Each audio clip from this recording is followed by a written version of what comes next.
On arrive là à l'étude théorique. Donc, dans cette étude, on va établir l'équation différentielle qui régit l'évolution de la tension UC afin de trouver la solution UC de T, la fonction UC de T. Donc, avant de commencer, avant d'établir l'équation différentielle, quelques notions à déterminer, à comprendre, c'est principalement l'intensité du courant, quelle est la relation entre I et la charge Q. Pour une tension qui est continue, pour un courant continu, on sait déjà la définition de l'intensité I, qui est delta Q sur delta T. Ça veut dire quoi? L'intensité du courant, le courant électrique, tout d'abord, est constitué de charges, de porteurs de charges, qui sont les électrons qui circulent dans le circuit. C'est quoi l'intensité du courant? C'est ce qu'on appelle le débit électrique. Donc l'intensité, c'est la valeur. Donc la valeur de ce courant, I, comment on peut le mesurer? C'est I n'est autre que la quantité de charge qui traverse une section du circuit. Donc si on prend une section d'un fil, on étudie la charge qui traverse cette section pendant une certaine durée delta T, on mesure delta Q, on peut dire si le courant est constant, on peut dire que I égale à delta Q sur delta T. Donc c'est coulomb par seconde. L'ampère est équivalent à coulomb par seconde. On va préciser par la suite le sens positif. Pour chaque circuit, on va préciser un sens positif du circuit pour orienter le circuit et pour algébriser l'intensité. Ça veut dire pour savoir si l'intensité est comptée là positivement ou bien négativement. Pour le programme libanais, on va toujours prendre le sens positif comme celui du sens réel du courant. Ça veut dire si I se déplace de A vers B à travers le condensateur, cela va être pris comme sens positif. Donc, puisqu'on va prendre toujours le sens positif le sens réel du courant comme sens positif, on va avoir toujours I plus grande que 0. Mais pour cela, I, là, vous notez bien que I, c'est l'intensité qui est instantanée. On va la noter en minuscule. Donc, toute grandeur en électricité qui est variable, qui varie en fonction du temps, qui n'est pas constante, on va la noter en minuscule. Là où j'ai mis I égale à delta Q sur delta T en majuscule, ça, c'était pour une intensité, pour un courant continu, donc pour une intensité qui est constante. Mais si je veux étudier l'évolution de la tension UC en fonction du temps, on a vu qu'on a un régime transitoire qui sera suivi par un régime permanent. Là, l'intensité aussi va varier en fonction du temps. Donc, c'est pour cela qu'on va prendre I en minuscule qui est une variable. Et pour trouver l'intensité instantanée, il suffit de tendre delta T vers 0, ce qui nous permet de retrouver la définition de la dérivée. Donc I, à chaque instant, n'est autre que la dérivée de Q par rapport au temps. Je vous rappelle, la dérivée en physique ou bien en sciences, déjà, c'est la variation, c'est l'étude d'une variation d'une certaine grandeur par rapport à la variable temps. Donc on étudie là l'évolution en fonction du temps. Cela veut dire que I est dQ sur dt. Mais alors, il faut faire la distinction entre charge du condensateur et décharge du condensateur. Pendant la charge du condensateur, cette charge Q qui sera accumulée par le condensateur augmente. C'est une fonction croissante. Elle augmente en fonction du temps. Puisque c'est une fonction croissante, sa dérivée est positive. Donc, pour la charge du condensateur, Q de T est une fonction croissante, dQ sur dt est positive. Cela nous permet d'écrire I égale à dQ sur dt plus dQ sur dt. Car dans ce cas, on sait que I est positive et dQ sur dt est positive. On peut écrire I égale à dQ sur dt. Par contre, pendant la phase de décharge du condensateur, Q est une fonction décroissante. Le condensateur perd sa charge progressivement. Il va restituer son énergie. Il perd alors les charges portées par ses armatures jusqu'à la fin où le condensateur va être vidé. Donc, cette charge Q de T diminue, c'est une fonction décroissante, alors dQ sur dt est négative. Donc, on peut écrire I égale moins dQ sur dt. I est toujours positive, comme on a vu là pour le programme libanais, on va prendre toujours le sens positif comme sens réel du courant. Donc, I, dans ce cas, afin d'être positive, il faut mettre un moins Donc, ce moins veut dire que moins dQ sur dt est une quantité positive, car dQ sur dt est une quantité négative. Vous pouvez directement, par la suite, expliquer que charge du condensateur, alors I égale dQ sur dt. Décharge du condensateur, I égale moins dQ sur dt. Mais il faut savoir expliquer ce plus et ce moins. Une deuxième relation à comprendre avant d'établir l'équation différentielle, c'est celle entre Q et U. On a vu déjà avant que plus la tension au banc du condensateur, plus la charge au banc du condensateur augmente, plus la tension à ces bornes est de plus en plus grande. Cela veut dire que Q égale à C fois U. On a vu ça pour une charge Q, grand Q, mais là j'insiste sur l'idée que c'est la charge instantanée. À chaque instant, la charge Q portée par l'armature, qu'on appelle l'armature cible, c'est l'armature qui va être chargée positivement. Vous voyez là le courant qui arrive vers l'armature A, la charge QA est positive. Donc à chaque instant, je peux dire que Q égale à C fois UC. UC, c'est la tension en bord du condensateur, c'est la tension UAB. Vous voyez là que le point A a comme potentiel, qui a un potentiel qui est plus grand que celui de B. Ça veut dire que le potentiel de A est plus grand que le potentiel de B, cela implique que UAB est la tension positive. C'est la tension qu'on va noter UC. Donc pour la suite, la tension UC, c'est la tension du condensateur, c'est la tension positive. Et Q, qui est la charge du condensateur à chaque instant, n'est autre que C fois U. Donc pendant la charge du condensateur, si I égale à dQ sur dt, et on remplace Q par C fois UC, C est une constante par rapport au temps, donc on obtient C fois DUC sur dt. Ça c'est pour la charge du condensateur. Pour la décharge du condensateur, I égale à moins C DUC sur dt, car tout simplement I devient moins dQ sur dt, afin d'avoir I positive. En régime permanent, ça veut dire si on atteint la charge totale du condensateur ou bien pendant la décharge, on atteint la tension UC égale à 0, UC devient constante dans les deux cas. Donc en régime permanent, UC devient constante et I devient nul.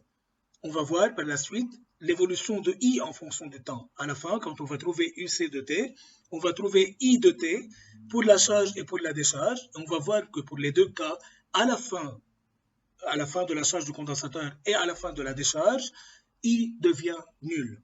On peut faire tout simplement l'analogie entre le condensateur et un stade de foot où il y a les spectateurs.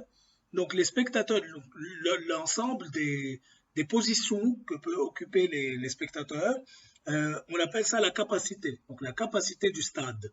Donc la capacité, c'est le nombre de places vides. Et au début, quand on ouvre les portes, on sait qu'il y a un très grand nombre de personnes qui vont arriver.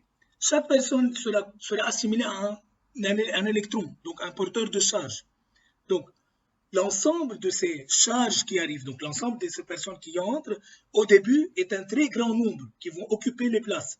Donc, afin d'occuper les places, ils vont arriver avec un très grand nombre, donc un très grand débit. Le courant au début de la charge est le plus grand. Puis, progressivement, avec le temps, vous allez voir que le nombre de personnes qui arrivent, qui entrent, devient de plus en plus petit. Et à la fin, quand le stade est complètement rempli, ça veut dire le condensateur complètement chargé, on n'observe plus de personnes qui arrivent, donc le courant s'arrête, l'intensité devient zéro. Pendant la décharge, au début, quand on ouvre les portes, les gens vont sortir avec un très grand nombre, un très grand débit. Donc l'intensité aussi au début de la décharge est plus grande, et la plus grande est maximale, et elle diminue progressivement. Et quand le stade devient vide, il n'y a plus de personnes sortant, donc le courant est de nouveau nul. Donc ça, c'est juste une analogie pour comprendre la charge et la décharge du condensateur et l'intensité en fonction du temps.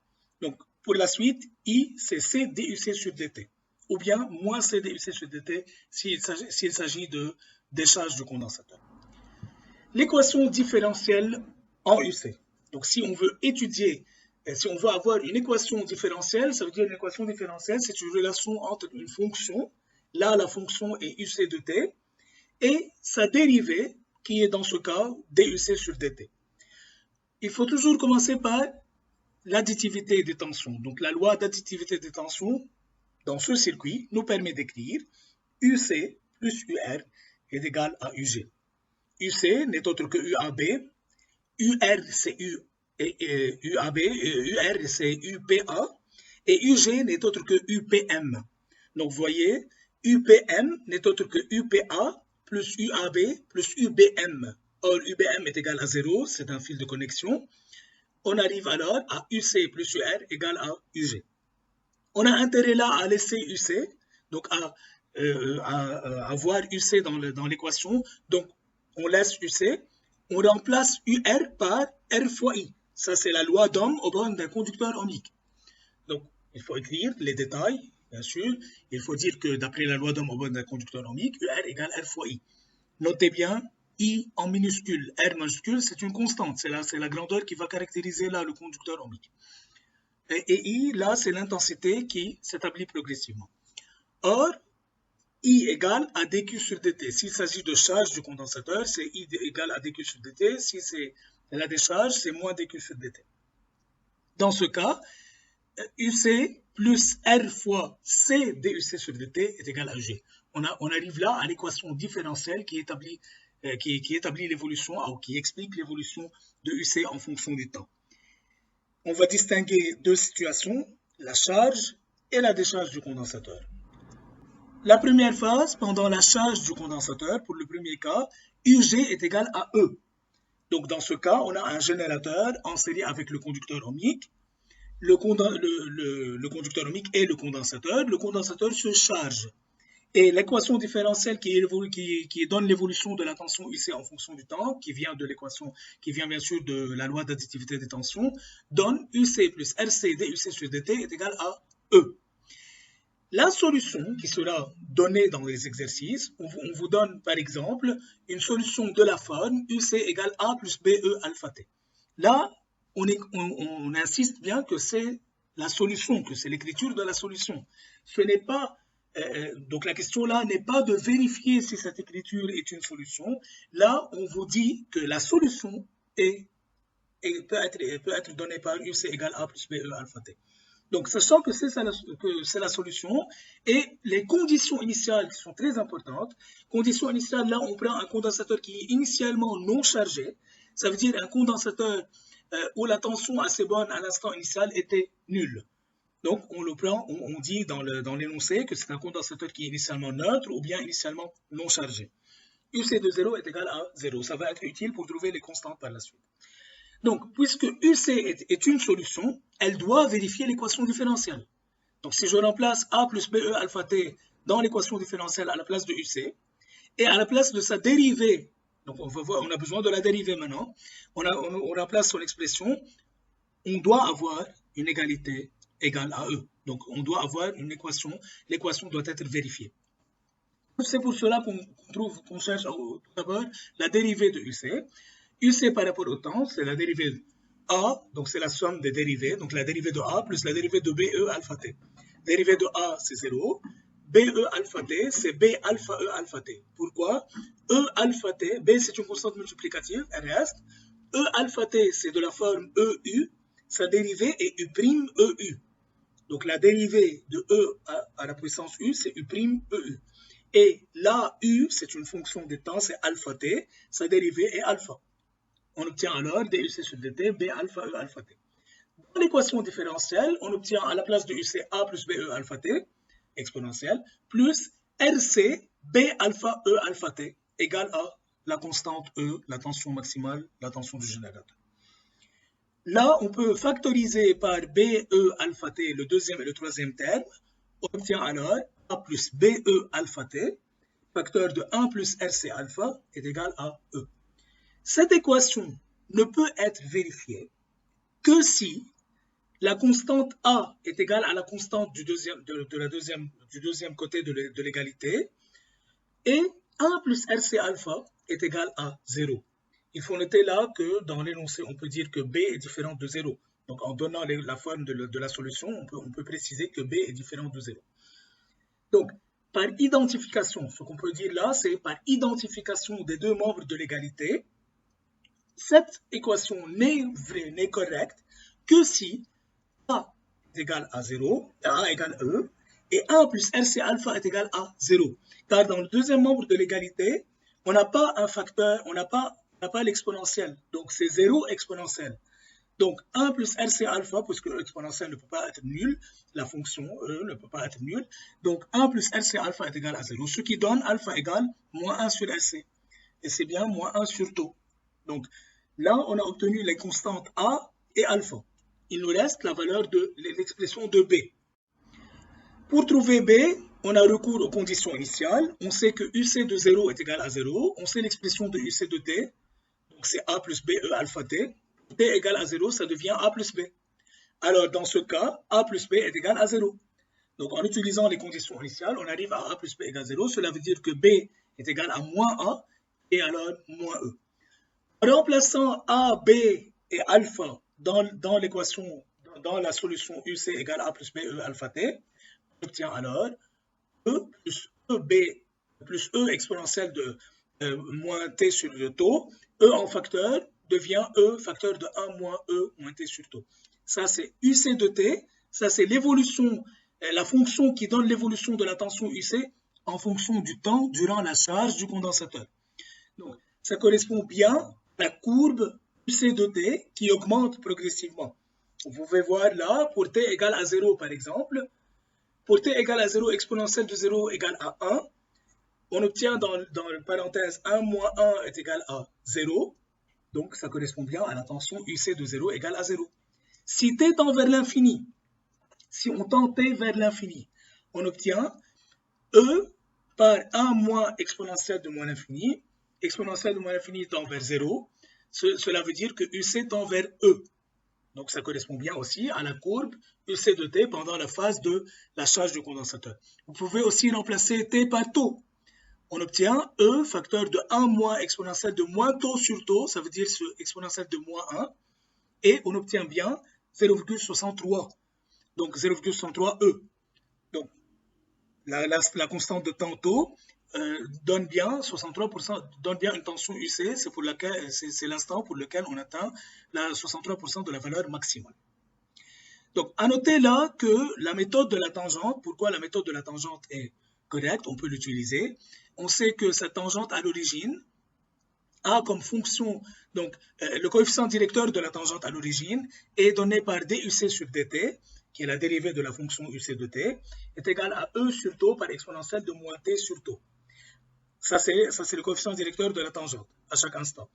À l'instant initial, ça devient E sur taux. Donc, si on fait le point d'intersection de cette tangente avec l'asymptote horizontale, cette tangente a comme équation alors E sur taux fois T, avec l'asymptote horizontale, donc avec la courbe UC égale à E, le point d'intersection donne un instant T égal à taux. Donc c'est pour cela que la méthode de la tangente peut être utilisée pour trouver la constante de temps taux. Le second cas étudié, c'est la décharge du condensateur. C'est pour la deuxième demi-période pour la tension UG égale à 0. Donc le condensateur dans ce cas se trouve, doit se vider, doit restituer son énergie dans le conducteur ohmique. On aura alors comme équation différentielle qui régit l'évolution de UC, c'est UC plus RC DUC sur DT égale à 0. Cette équation différentielle a aussi comme solution UC égale A plus BE alpha T.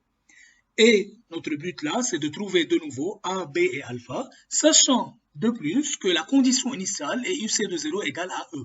Ça veut dire là, au début de la décharge du condensateur, la tension aux bornes du condensateur est maximale, elle est égale à E, car il a été déjà chargé sous une tension E. Donc, au début, on a besoin aussi de la dérivée DUC sur DT, c'est la même, c'est B alpha E alpha T. On remplace dans l'équation différentielle, on obtient la même. Toujours, c'est la même partie, donc dans le premier membre de l'égalité, on factorise par BE alpha T. Cette égalité maintenant n'est correcte que si A est égal à 0, donc par identification, aussi on peut écrire par identification, A est égal à 0, et 1 plus RC alpha est égal à 0. On obtient de nouveau alpha égale moins 1 sur taux, A égale à 0. Il nous reste la constante B. On va utiliser les conditions initiales. Donc, la condition initiale de UC, c'est UC de 0 égale à E. Or, UC de 0, c'est A plus B. Donc, A plus B égale à E. A égale à 0. Ça veut dire que B égale à E. Remplaçons dans UC de T, A plus B, E alpha T. On obtient alors E par exponentielle de moins T sur taux. Et cette fonction UC de T pour la décharge correspond bien à la courbe qui est observée pendant la phase de décharge. Là, à l'instant T égale à 0, vous voyez là, T0 égale à 0, UC de 0 est égal à E par exponentielle de 0. Or, exponentielle de 0, c'est 1. On obtient alors E. Ça correspond bien à la courbe. À l'instant T égale à taux, égale R fois C, on obtient UC de taux est égal à E par exponentielle de moins 1. C'est 37% de la valeur maximale. Donc, quand on atteint l'instant taux pendant la phase de décharge, c'est lorsque la tension UC devient 37% de la valeur maximale. Si on prend comme instant T égal à 5 taux, insister sur l'idée que 5 taux, ça correspond à la durée de la décharge totale. 5 taux, UC de 5 taux, ça devient bien égal à 0. Vous tenez 0,00 quelque chose, donc c'est pratiquement nul. Donc on peut considérer qu'à partir de 5 taux, le condensateur est complètement déchargé. Pour l'expression de l'intensité, que ce soit pour la phase de charge ou bien de décharge, on a besoin de la tension UC, l'expression de la tension obtenue comme solution de l'équation différentielle. Vous voyez là, pendant la charge, UI égale à CD UC sur DT. Or, UC, c'est E par 1 moins exponentielle de moins T sur taux. Donc, en dérivant UC par rapport au temps, on obtient I de T égale à I0 exponentielle de moins T sur taux. Pendant la phase de décharge, I, c'est moins CD UC sur DT. Et UC, par contre, c'est E par exponentielle de moins T sur taux. Donc, en faisant la dérivée aussi, on obtient I de T égale à I0 E moins T sur taux. Dans les deux cas, vous voyez, à l'instant T0, exponentielle de 0, c'est 1, on obtient une intensité qui est maximale. Donc, dans les deux cas de la charge ou bien de la décharge du condensateur, l'intensité du courant au début est maximale. Et à la fin de la charge et à la fin de la décharge, lorsque T tend vers l'infini, lorsque T est suffisamment grande, on obtient I de T qui tend vers 0. Donc, vous trouverez le lien sur cette simulation aussi dans la description de la vidéo. Il s'agit de l'étude de la charge, de la décharge, vous pouvez voir les courbes, les différentes courbes en fonction du temps. Et là, pour la courbe, pour les deux courbes 1 et 2, l'une des deux peut être celle de la tension UC de T. C'est évidemment la courbe 2, car on a dit déjà que UC ne peut pas subir de discontinuité. Vous voyez là, dans la première courbe, il y a des discontinuités. Dans la deuxième, il n'y a pas. C'est la deuxième qui peut correspondre à la tension UC de T. Donc, ça, c'est la simulation pour laquelle vous pouvez voir déjà l'évolution, la solution de l'équation différentielle qui régit l'évolution de la tension UC en fonction du temps. Vous pouvez choisir un circuit de charge, un circuit de décharge et étudier l'évolution, que ce soit pour l'intensité ou bien les différentes tensions au bord du condensateur, du conducteur ohmique et l'intensité en fonction du temps. Ou bien aussi la charge Q en fonction du temps qui augmente et diminue selon la charge et la décharge.